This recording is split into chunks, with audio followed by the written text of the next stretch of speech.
Assalamualaikum warahmatullahi wabarakatuh. Alhamdulillahirrabbilalamin. Hamdan yuafi ni'amahu wa yukafi mazidah.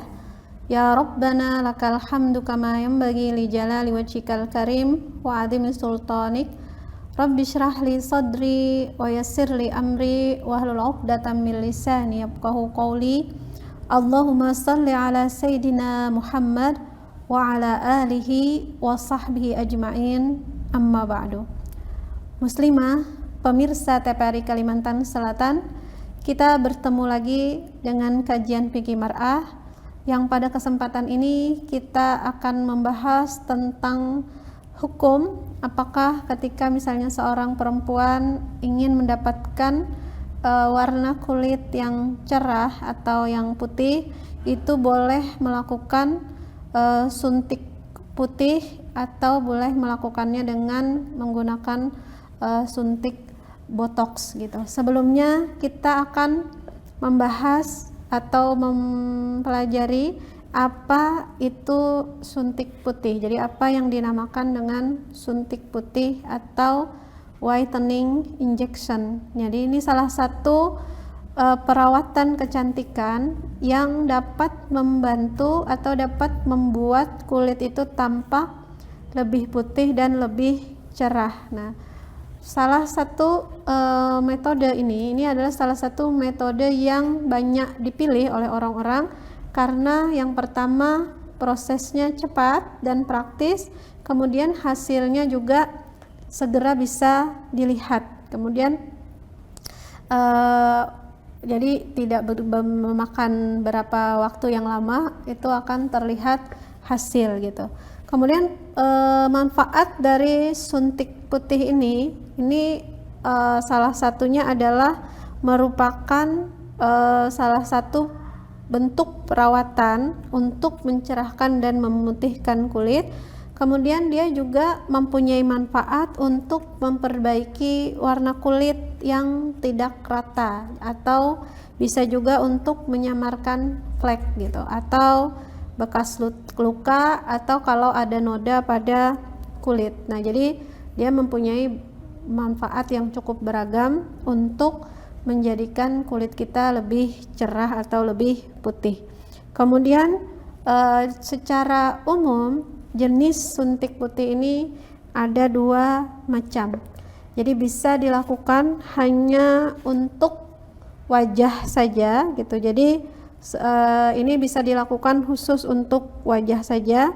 Jadi seringkali wajah kita ini untuk memenuhi kebutuhan vitamin, kemudian untuk dijadikan antioksidan, kemudian untuk meregenerasi sel, maka wajah kita ini perlu asupan dari hal-hal yang mendukung hal tersebut. Jadi bisa dilakukan dengan cara injeksi atau dengan cara suntik supaya wajah kita lebih kelihatan cerah atau lebih glowing istilahnya sekarang ya.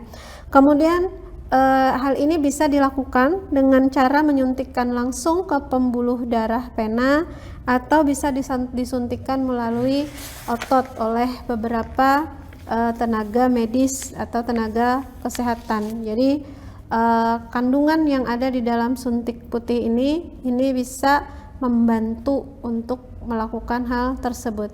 Kemudian selain untuk khusus wajah, suntik putih ini juga bisa dilakukan untuk seluruh badan. Nah, jadi tidak hanya khusus wajah, tapi seluruh badan dari kaki sampai ke wajah itu akan menjadi putih gitu, atau lebih bersinar. Jadi hal ini dilakukan karena beberapa kandungan dalam suntik putih itu mengandung hal-hal yang bisa untuk menangkal radikal bebas, atau bisa memberikan efek bahwasanya kulit kita itu menjadi lebih putih. Kemudian bagaimana cara suntik putih ini? Jadi suntik putih ini cara kerjanya adalah dia melalui kombinasi dari beberapa bahan yang mengandung pertama vitamin C, kemudian glutathione serta kolagen. Nah, kemudian disuntikkan ke seluruh tubuh kita melalui pembuluh darah atau melalui lapisan kulit ke seluruh tubuh. Jadi sebelum dokter melalui memberikan suntikan ini, maka dokter akan mengoleskan krim anestesi di area suntikan untuk mengurangi rasa nyeri pada kulit selama dan setelah prosedurnya dilaksanakan. Jadi biasanya prosedur untuk perawatan suntik putih ini tidak memerlukan waktu yang terlalu lama. Mungkin hanya sekitar 15 sampai 30 menit untuk sekali tindakan. Kemudian biasanya injeksinya atau lokasi suntikannya itu ada di sekitar siku atau lengan atau di pergelangan tangan atau pada punggung tangan. Nah, kemudian apa saja kandungan yang terdapat dalam suntik putih ini dan apa manfaatnya? Biasanya kandungan yang ada di dalam suntik putih ini, yang pertama dia misalnya mengandung glutathione, kemudian kolagen, dan dikombinasikan dengan larutan vitamin C. Jadi dengan adanya kandungan glutathione pada proses suntik putih ini bersifat antioksidan yang berguna untuk mengurangi melanin pada kulit atau zat warna alami pada kulit, sehingga kulit akan tampak lebih putih dan cerah. Kemudian vitamin C itu juga dikenal sangat baik untuk kulit karena memiliki sifat anti-aging dan membantu menyamarkan garis halus serta kerutan serta bekas luka pada kulit kita. Kemudian kandungan antioksidan di dalam vitamin C itu juga membantu meningkatkan produksi kolagen. Nah, kolagen ini juga sangat penting bagi kulit karena menjaga kekenyalan kulit dan mencegah kulit kering. Nah, karena itulah kandungan yang terdapat di dalam suntik putih ini mempunyai dampak yang cukup bagus atau yang cukup signifikan untuk menjadikan kulit kita menjadi lebih cerah dan lebih putih. Kemudian apa efek samping dari suntik putih ini? Jadi suntik putih ini juga mempunyai beberapa efek samping, misalnya meningkatkan risiko infeksi akibat rusaknya lapisan kulit. Kemudian bisa juga muncul alergi dan bisa menimbulkan bekas luka, dan bisa juga kalau kelebihan dosis itu menyebabkan kita kelebihan vitamin C dan sebagainya. Nah, muslimah, pemirsa TVRI Kalimantan Selatan, kita akan membahas apakah di dalam fikih Islam diperbolehkan untuk memperputih atau mencerahkan warna kulit kita ini dengan menggunakan metode suntik putih ini. Kita akan bahas setelah jeda berikut.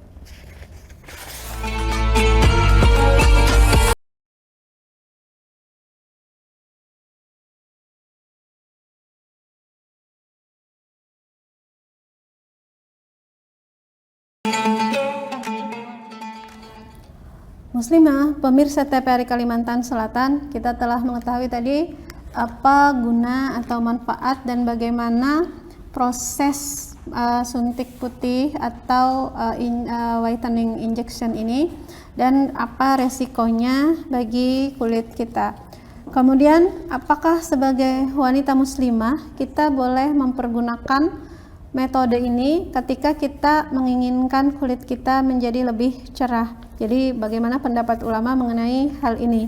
Pendapat ulama mengenai hal ini, yang pertama mereka mengatakan bahwasanya melakukan suntik putih ini atau suntik vitamin C atau infus vitamin C itu kurang lebih sama dengan melakukan sulam alis atau mentato. Jadi hal ini dikarenakan seseorang yang minta disuntik putih ini pasti pertama kali dia mempunyai kulit yang warnanya lebih gelap gitu. Jadi ketika dia minta disuntik kan keinginannya itu untuk kulitnya menjadi lebih putih atau lebih cerah. Nah, maka di sini terjadi pelanggaran hukum, yaitu kita sama saja dengan merubah ciptaan Allah Subhanahu wa Ta'ala. Jadi kalau terjadi perubahan kepada ciptaan Allah Subhanahu wa Ta'ala, maka mereka mengatakan hukumnya haram karena Allah melarang hal tersebut, sebagaimana Rasulullah SAW menjelaskan, la'anallahu al-washimat wal mustawshimat wan namisah wal mutanammisat wal mutafallijati lil husni al mutaghayyirati khalqallah. Nah, dalam hadis ini Allah melaknat wanita yang mentato dan yang minta ditatokan, yang mencukur ataupun menipiskan alis, dan yang minta dicukur, yang menyingkir giginya supaya tampak cantik, dan merubah ciptaan Allah Subhanahu wa Ta'ala. Dalam menjelaskan hadis ini, Imam Ibnu Hajar Al-Asqalani dalam kitab beliau Fathul Bari Sahih Bukhari, beliau mengatakan apabila seorang perempuan itu bahwasanya seorang perempuan itu tidak diperbolehkan untuk merubah sesuatu dari bentuk asli tubuhnya yang diciptakan oleh Allah Subhanahu wa Ta'ala, baik itu untuk menambah atau untuk mengurangi dengan niat supaya terlihat lebih bagus. Jadi hal itu tidak diperbolehkan. Seperti contohnya kalau dalam kitab ini beliau mengatakan apabila misalnya seorang perempuan mempunyai alis yang nyambung gitu, yang dempet, kemudian dia menghilangkan sebagian rambut bulu alisnya itu yang berada di antara keduanya supaya lebih terlihat bagus. Nah, maka hal ini itu diharamkan oleh Allah Subhanahu wa Ta'ala. Jadi dari penjelasan Imam Ibnu Hajar ini bahwasanya tidak diperbolehkan hal itu, maka suntik putih pun hukumnya menurut ulama juga haram karena hal tersebut termasuk salah satu merubah ciptaan Allah, sementara manusia ini sudah diciptakan Allah dengan sempurna. Karena kalau misalnya diciptakan dengan kulit yang agak gelap, itu berarti ada hikmah tersendiri. Kemudian kalau mau dirubah dengan menjadi lebih cerah atau lebih putih, maka kita berarti merubah ciptaan Allah Subhanahu wa Ta'ala, dan itu mengurangi rasa syukur kita kepada Allah Subhanahu wa Ta'ala. Tapi hal ini akan berbeda kalau misalnya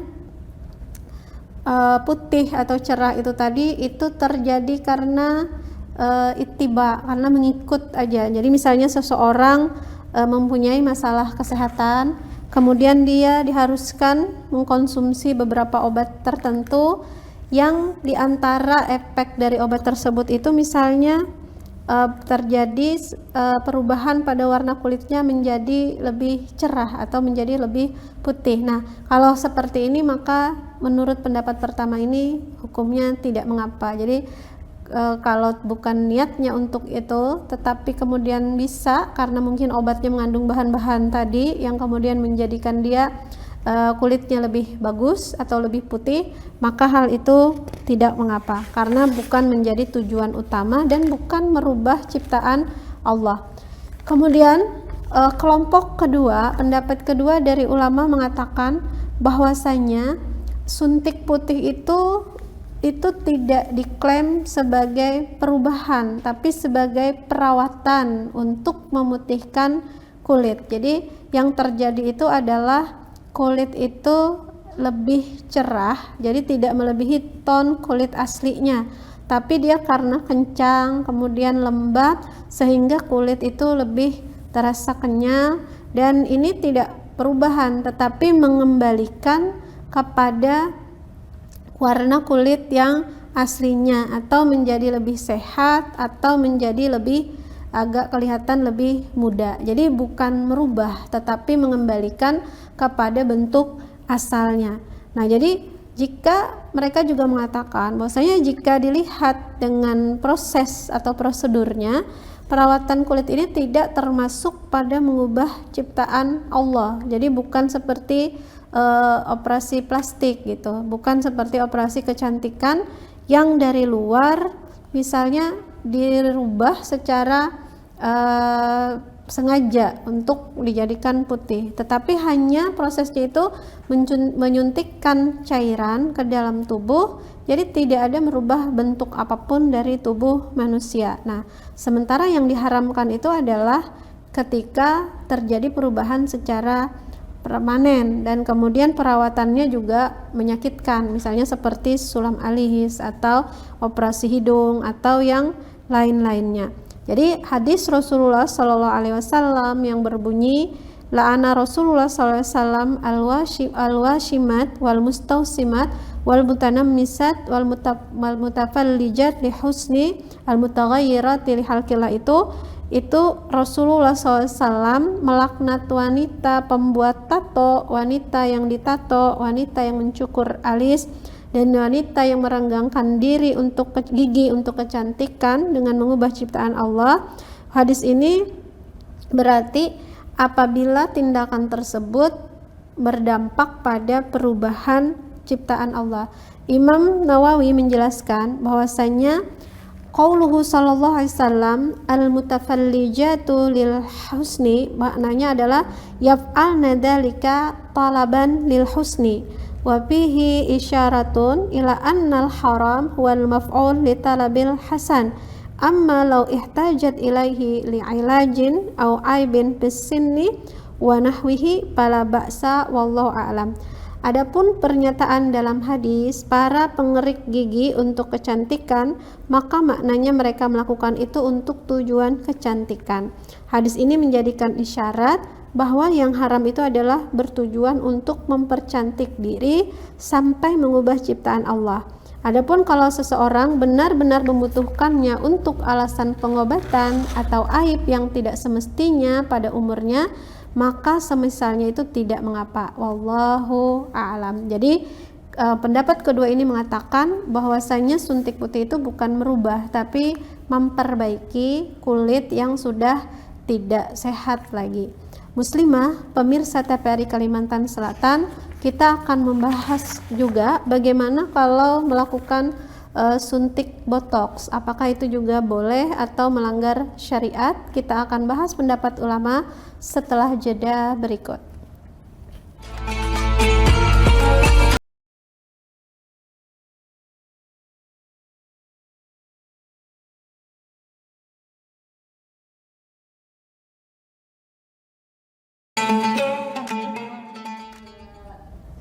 Muslimah, pemirsa TVRI Kalimantan Selatan, kita tadi telah mengetahui bagaimana pendapat ulama jika kita akan mengupayakan supaya kulit kita lebih putih atau lebih cerah dengan menggunakan suntik putih. Kemudian bagaimana jika kita menggunakan suntik botox, apakah hal ini juga diperbolehkan?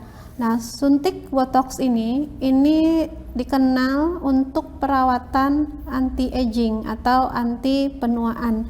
Jadi botox ini memiliki beberapa manfaat, yaitu diantaranya mengurangi atau bahkan menghilangkan garis halus dan kerutan di sudut luar mata, antara alis dan dahi, atau membentuk dan memperbaiki penampilan wajah, serta mengatasi rambut bercabang, tipis, dan rusak. Jadi dia juga mempunyai beberapa banyak manfaat.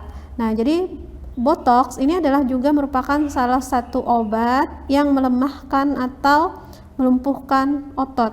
Cuman dalam dosis kecil, obat ini berguna untuk mengurangi kerutan kulit dan membantu mengobati beberapa kondisi medis. Botox ini adalah salah satu protein yang terbuat dari toksin botulinum yang diproduksi oleh bakteri yang bernama Clostridium botulinum. Nah, ini adalah racun sebenarnya, jadi dia merupakan racun. Nah, meskipun botox ini racun, ketika digunakan dengan benar oleh ahlinya dan dalam dosis yang kecil, ia bisa bermanfaat untuk kecantikan. Nah, kemudian saat ini karena saking banyak mungkin marak sekarang orang mempergunakannya, maka kita perlu membahas apakah suntik botox ini dalam ajaran agama kita, dalam syariah Islam diperbolehkan atau tidak gitu. Karena sebelumnya kita perlu membahas atau membicarakan beberapa hal yang terkandung di dalam botox ini. Yang pertama adalah tentang bahan-bahan yang digunakan, karena pada beberapa titik ini bisa menjadi titik kritis yang menyebabkan hal ini menjadi haram atau halal, terutama apabila dia terindikasi bahan yang najis atau yang diharamkan. Nah, jadi yang pertama, suntik botox ini mengandung glutathione atau bahan pemutih kulit yang merupakan protein yang mengandung beberapa bahan yang bersumber dari bahan yang bersumber dari turunan hewan gitu, dan dapat diproduksi atau dapat terindikasi berpotensi bersinggungan dengan bahan yang haram. Jadi misalnya seperti babi atau turunannya. Nah,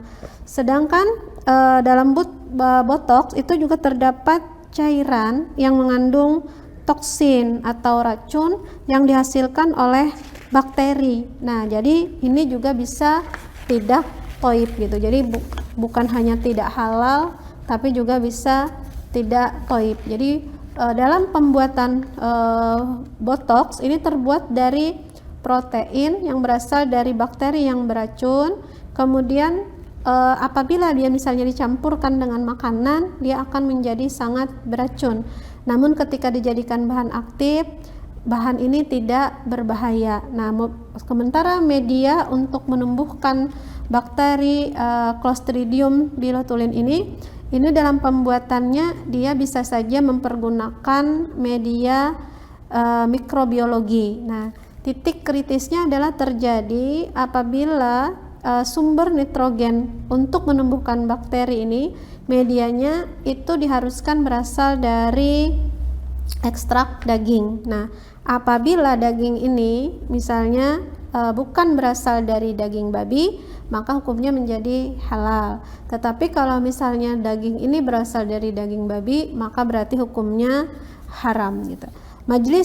Fatwa Majelis Ulama Indonesia nomor 1 tahun 2010 tentang penggunaan mikroba dan produk mikrobial, itu salah satunya menyebutkan bahwa produk mikrobial dari mikroba yang tumbuh pada media pertumbuhan najis, apabila dapat dipisahkan antara mikroba dan medianya, maka hukumnya halal setelah disucikan. Jadi syarat pertamanya apabila bisa dipisahkan, kemudian dan harus disucikan.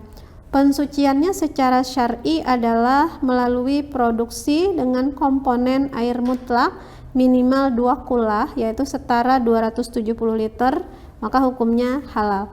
Nah, sementara kalau mikroba dan produk mikrobial dari mikroba yang memanfaatkan unsur babi sebagai media pertumbuhan, maka hukumnya jelas haram. Nah, ini menurut fatwa MUI.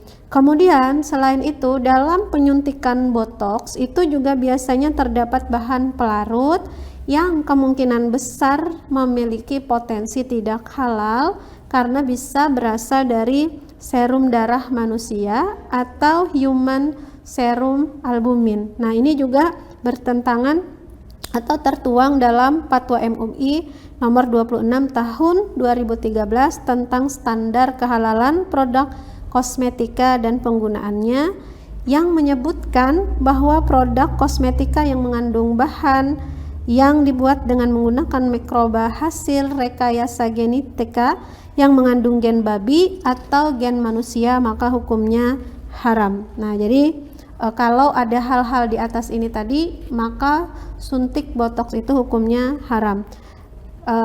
Tetapi jika sudah terpenuhi hal-hal tersebut, artinya tidak ada unsur babi tadi atau unsur darah manusia tadi, maka suntik botox ini diperbolehkan menurut Fatwa MUI nomor 21 tahun 2020 tentang suntik botox untuk kecantikan dan perawatan. Disebutkan bahwa suntik botox yang digunakan untuk kecantikan dan perawatan seperti mengatasi kerutan dan mengencangkan otot pada wajah, memperbaiki kontur wajah yang asimetris, alis dan dahi, memperbaiki jaringan parut, mengatasi kemerahan di wajah dan wajah Kulit berminyak pada wajah hukumnya boleh dengan syarat tidak bertentangan dengan syariat, menggunakan bahan yang halal dan suci, dan dilakukan dengan aman gitu, serta tidak membahayakan.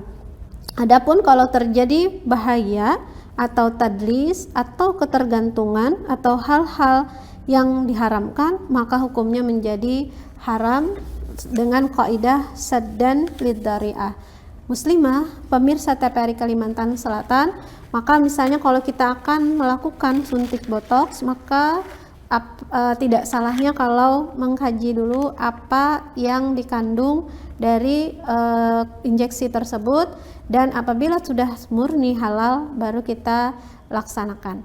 Demikian pembahasan kita pada hari ini, semoga bermanfaat bagi kita semua. Sebelum kita melakukan hal-hal tersebut sebaiknya dikaji ulang, dan kita tutup pertemuan kita hari ini dengan sama-sama berdoa. Subhanakallahumma bihamdik, asyhadu an la ilaha illa anta, astaghfiruka wa atubu ilaik. Assalamualaikum warahmatullahi wabarakatuh.